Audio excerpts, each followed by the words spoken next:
And at 10, Spring Bonnie. Spring Bonnie, while being canon in the main series, has only been showed in 8-bit cutscenes. It very well could have just been an animatronic too. But looking up Spring Bonnie on Google Images actually is pretty creepy for something that's only been in 8-bit and supposed to not be scary, since it's just an animatronic with an exoskeleton, or exosuit. For some reason, I find this more unsettling than the normal Springtrap. Maybe because I've been looking at normal Springtrap for so long that I've just gotten used to it? I don't know. The look of the completed and pristine Springtrap just puts me on edge for some reason. Maybe it's Maybelline, maybe it's because I think I'll be the next victim. Either way, Spring Bonnie is scary. I was gonna make a joke, like Spring Bonnie is spring scary, but it didn't work. I don't know why I thought of it. And a 9, Draw Kill. This Springtrap was drawn in the style of Draw Kill. At least that's what the image said. I was unable to find the original author since the 3 versions of this that showed up were small and Pinterest links that didn't give any credit, so that's unfortunate. But this thing sets me on edge. And not only this, but searching Draw Kill Springtrap on Google will get you a load of monstrosities that will haunt your nightmares for the next few weeks. I'm not quite sure what it is about this animatronic that makes it so creepy. I just know that it's creeping the hell out of me. Why does this misfortune continue? And at 8, Toy Springtrap. Toy Springtrap is what it sounds like. Springtrap in the form of Toy Bonnie instead of Golden Bonnie. Well, actually, Golden Toy Bonnie. This is creepy as hell. Can you imagine being stuck inside a toy animatronic? Like, obviously I'd like to be stuck inside Toy Chica, but not for so long that the parts of plastic start coming apart and deteriorating and my flesh starts melting and rotting away.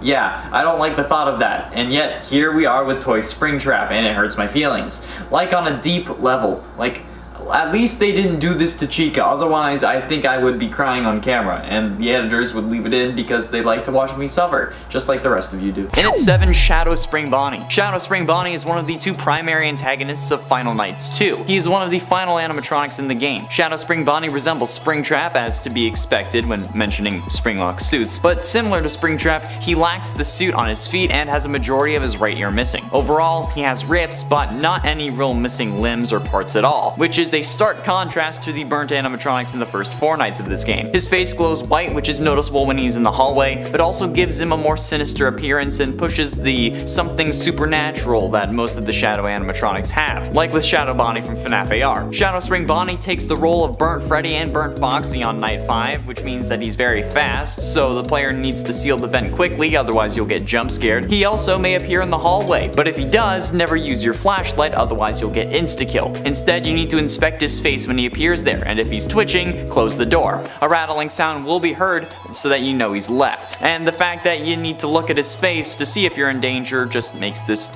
even scarier, especially considering the fact that most of what you need to do relies on fast reflexes, and then you're just sitting there trying to figure out if he's really twitching or if that's just you going crazy. Not from personal experience, I don't know. What? And at 6, Nightmare Springtrap. We all love the Nightmare animatronics. They're some of the scariest things in the games that we've seen. But Springtrap was missing from the bunch, obviously, since this would have been before Springtrap was a thing, at least in the timeline-wise. And William caused the hallucinations anyway. But the fan versions of Nightmare Springtrap are some horrific With the famous stomach mouth and razor-sharp munchers, this guy will eat your arm and left testicle for breakfast and then come back for seconds, and then will finish you off for lunch, then regurgitate you again come dinner. But you're also forced to deal with this cycle every day, and it's still you every day. You just somehow come back to life so he can eat you again. I don't know where this analogy came from, like, I'm not okay. FNAF has actually broken me. Halfway through into number 5, Bread Bear. Bread Bear is an animatronic coming from the Day Shift at Freddy series who was created by Dave by modifying a Fredbear suit. The character appears in Day Shift at Freddy's 1, 2, and 3. Bread Bear's appearance is oddly similar to Fredbear, albeit wider, I guess because of the gluten. He is a golden colored bear animatronic wearing a purple top hat and bow tie, and 2 black and white buttons on his chest. He has gray metallic eyes, thicker arms and legs, a squarish brown nose, small brown pupils, small white teeth, round ears, with the insides being a lighter shade of color, and a very circular shaped stomach with brownish shades scattered amongst it. He has rips around his feet joints and arm joints, and he appears for real when Dave modifies an empty Fredbear suit and unleashes it during the Sting operation on Friday, in which, depending on which route you took, it either attempts to kill Jack, dies, or it destroys the entire pizza joint and then sets itself on fire. And you know what? We love that. We love the chutzpah. That's the kind of tactics we need in this cutthroat animatronic world. And at 4, Springtrap Endo. What would Springtrap look like without an exosuit? without the stuff that actually makes him look like Springtrap. A monster comprised of human flesh and gore and some metal thrown in. Yeah, Springtrap Endo is the endoskeleton of Springtrap with William Afton still connected. Not only does that sound painful as hell, it looks like it. But this thing is so bloody, honestly, a lot of it may be black and white or something like that. We may not be allowed to show it on YouTube. Well, we probably could show it, but we may get in trouble for doing so. So, watch at your own risk there. YouTube, I said it. Are we okay? Are we good? Getting close to the end at number 3, Reaper Spring Bonnie. Reaper Spring Bonnie, however, is the opposite of Stage Bonnie. This Reaper variant appears in Final Nights 3 and 4 and is an absolute monstrosity. But it's definitely more terrifying in Final Nights 4, so let's focus on that one. He is 100% the scariest animatronic in this series. In essence, Reaper Spring Bonnie is a nightmare Springtrap. He has sharp teeth and a very damaged and withered body. His suit is dark yellow in color. He sports a big purple bow tie on his upper chest, kind of like Glitch Trap. And then, like the other Reaper animatronics, Reaper Spring Bonnie has one pair of hollow, dark eyes that will steal your soul. I added that last part, but it's probably true. In Final Nights 4, his appearance is much more disfigured and gruesome, with sharper teeth, sharper claws, a different jaw, growths on his shoulders resembling fungi, and a kind of a gooier appearance overall. It's like the slime girl from YouTube if she made a FNAF character. He's also missing half of his right ear like Springtrap in FNAF 3, and his suit is more greenish in color this time around to be more like Springtrap. And oh my god, this thing is still terrifying, and it's more terrifying than Springtrap, okay? This is what Springtrap should have been, or honestly, this is what I think like a nightmare Springtrap would look like, okay? This is like a prototype Burn Trap in my eyes, or the way I'm thinking, like Melt Trap, the next iteration of Afton. And ultimately, in at number 2, Ignited Springtrap. Ignited Springtrap comes to us from the wonderfully horrific and terrifying world of the Joy of Creation. Ignited Springtrap is what I feel like Springtrap would have been. With no jaw and his horrifying demeanor overall, this guy will make you bricks. I'm not even sorry about the swearing because this one was necessary. Normal Springtrap is bad enough, but crank it up to an 11 and then throw it into the real world and then all of a sudden you get this thing. And if you're unaware, the premise of Joy of Creation is that you play as Scott Cawthon and the animatronics are coming after you in our world. Hence the name Joy of Creation. But we will also be getting a new and improved version of this character thanks to the Fazbear Fanverse initiative. Thanks, Scott.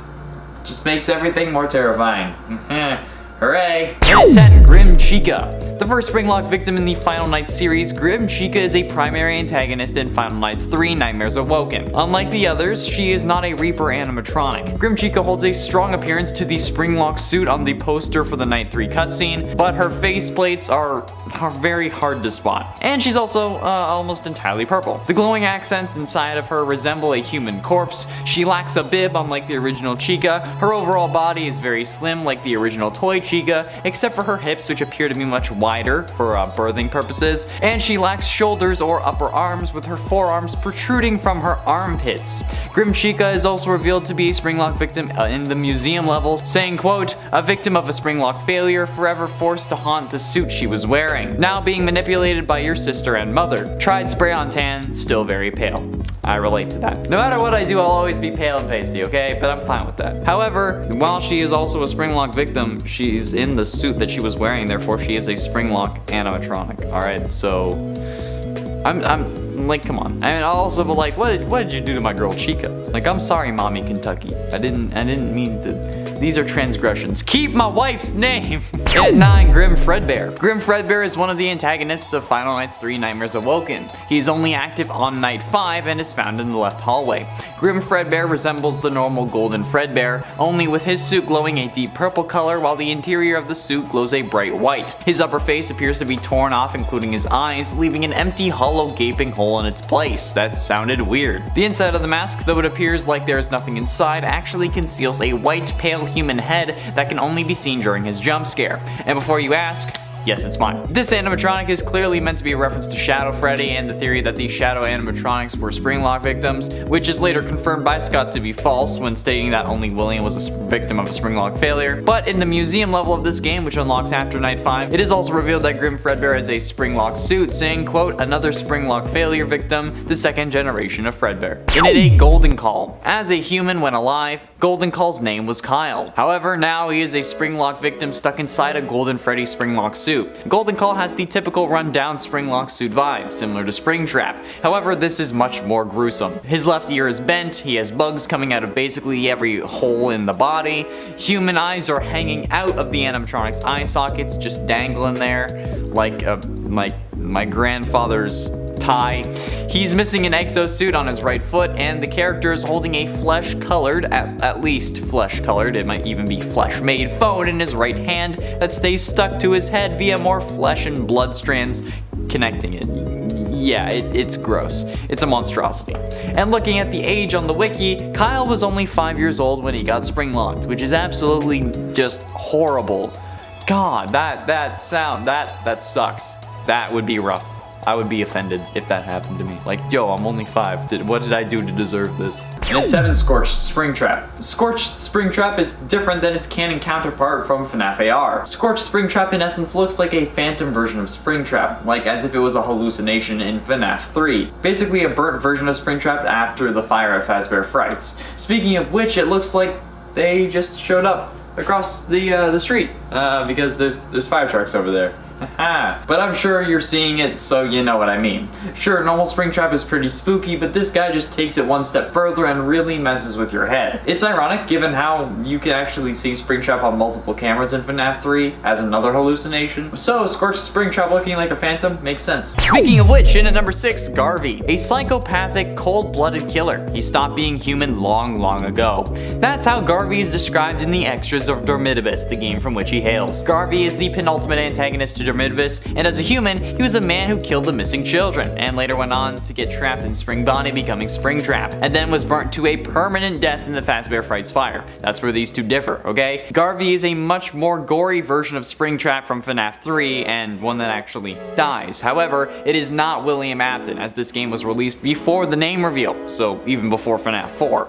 Springtrap, but with hardly any exosuit or animatronic casing, whatever you want to call it, right? He crawls on all fours, uses his left hand as a foot and his left foot as a hand, like some demon crab thing that I did not want in my life. Okay, like just look at this thing and tell me that it's right. You'll be lying. You're wrong if you think that this is okay. Getting close to the end in number 3, Daylight Springtrap. Daylight Springtrap is a version of Springtrap fan-made as a proposition for Dead by Daylight, a popular multiplayer survival horror where you play as either one of the survivors or the killer. The killer has options between the look and class of the killer, and this creation was a proposition for the game to add a Springtrap character, which would require a load of licensing fees, but we'll pretend like it would be possible. This thing would scare the living hell out of me in either game. It's just horrific. Just the horrific nature of these creations makes me sick to my stomach. There are multiple versions of this animatronic, and they all just make me feel like I'm going to suffer. Some may say just to add the normal Springtrap animatronic, but I'm not sure. What do you think? Would you like to see a Springtrap killer in Dead by Daylight? And if you did, would you want a unique design or the original Springtrap that we all know and love? Be sure you let me know in the comments. And ultimately, in at number 2, you! Spoiler alert for a fan game, but if I say which fan game, I'm going to spoil it. So if you want to avoid spoilers, click array right now. You can probably just skip to the next number using the timestamps, okay? Alright. I'll give you a chance to do that, and okay, that's your chance. That's it. You're done. Okay. A Shadow Over Freddy's is a FNAF fan game created by FizNom on Game Jolt. It was released on the 25th of April 2018, and since it was made by the same guy who's currently working on FNAF Plus for the Fazbear fanverse, you know it's bound to be good. The gameplay of Ace Off is a hybrid between the traditional point-and-click game and a free-roaming horror game. The player wakes up to find themselves with no memories in a black and white abandoned Freddy Fazbear's Pizza and is tasked with surviving 5 nights and escaping the restaurant. The player is given a different task each night that they must complete before 6 a.m. and without being attacked by any roaming animatronics, obviously. However, the ending to the game has you getting trapped in a Springlock suit and being left to rot, meaning that you are a Springlock animatronic, which is probably one of the scariest things of all, because I don't know you, but like I'd rather not get spring locked. It's also revealed that you then play as Afton, so it's kind of a fan character, kind of not, but like it's a fan way of having it happen. All right, good enough for me. And finally, in at number 1, Fred Trap. To be honest, I searched this up just for the hell of it because like originally we thought that Afton was using the Golden Freddy suit to kill people, but there are actually Fredbear versions of Springtrap. Fredbear is exactly what you'd expect. Springtrap's look on a yellow Freddy animatronic. The designs are actually really well made and honestly scarier than normal Springtrap for me, and like, I don't know why. I guess like for some reason, when I just think bears are scarier than bunnies. I wonder why. I think that Scott made William use the Spring Bonnie suit because of how scared Scott was of Bonnie, but that's just idle speculation. That's like my kind of headcanon. There are also even more rundown versions and even scrap versions of Fredtrap, which are already haunting when you don't think about the fact that it would still be William inside the suit being kept alive by the spirit of his dead son. Fredtrap is definitely one of the most strangely horrifying versions of Fredbear or any Springlock animatronic that I've seen, and that's pretty damn impressive. In at 10, Shadow Animatronics. One of the oldest theories is that the Shadow Animatronics are the first Springlock victims, and while they are from the main FNAF universe, this is a fan theory, so it counts. This comes to us after the FNAF 3 phone guide dialogue that mentioned multiple and simultaneous Springlock failures, which some interpreted as multiple Springlock suits failing at once, since the term Springlock in this situation is used to describe the suit as a whole, and instead of the individual Springlock mechanisms that are present within the suit. So the line of multiple and simultaneous Springlock failures could mean multiple of the Springlocks inside one suit failing at the same time, or more than one suit failing at the same time. This led some to theorize that previous employees were killed in the Springlock suits, which is where the Shadow Animatronics come from. This is supported by the fact that these shadows are of Freddy and Bonnie, the two animatronics that have Springlock versions, and while there are holes in this theory, this is, like, potentially the case. It's an idea at the very least. So yeah, Shadow Animatronics are fan Springlock victims because it's not confirmed. That's how I made it work. And at 7, Am I Real? Am I Real, also known as Cake Bear, is presumably the primary and most recurring antagonist in Dormitibus. Am I Real has two different forms. His first form is Cake Bear. Cake Bear's design originated from the Save Him minigame where he delivered cake to children while a child is killed outside. He is also the predecessor to both Fredbear and Freddy Fazbear. Cake Bear is a brown bear animatronic that also acts as a Springlock suit that appears in most of the main Nights. Although they look slightly similar, the only similarities that he has to Freddy Fazbear is that they're both bears, and they wear a top hat, are brown, and have blue eyes. That's about it. Am I Real's second form is Am I Real, and is a form that resembles Springtrap. This form has a green color much like Springtrap and contains human remains, because of course it does. His right eye socket has gotten bigger on the side and a big hole can be seen on the right side of his head. His top hat has received some withering on it as well, and his lower jaw is slanted and worn down. No longer circular like Cake Bear's. He has a sizable hole in the right side of his torso, revealing organs inside. Rips and tears also cover his arms, revealing even more human remains. He appears to be missing at least one finger on his right hand and is absolutely terrifying to look at. Of course, a decent amount of these are going to be from Dormitibus, because like, have you seen the Dormitibus animatronics? They're just horrifying. Halfway through into number 5, Final Nights. 2 words, kill me. I don't want to deal with this thing, so if I'm ever in a situation where I come into contact with this thing, be it virtual or in the real world somehow, I'm going to tell it to kill me. Because no, just no. This thing is horrifying, and there's only one real image of it. The suit over the exoskeleton is even more torn and tattered, and the glowing dots for eyes make it not any better. My pants are now the color of this animatronic because of it. How does William even have glowing dots for eyes? Like, shouldn't he just have normal eyes? Because he's still human. I'm so confused. Look, this thing could find me in broad daylight with a million people around it and be frozen still, and I still wouldn't mess with it. This thing looks crazy. Why is Final Nights so goddamn terrifying? It scares me with the Reaper puppet, and it scares me with its version of Springtrap. I don't know if it's just an Easter egg or an actual antagonist, but I don't plan on sticking around to find out.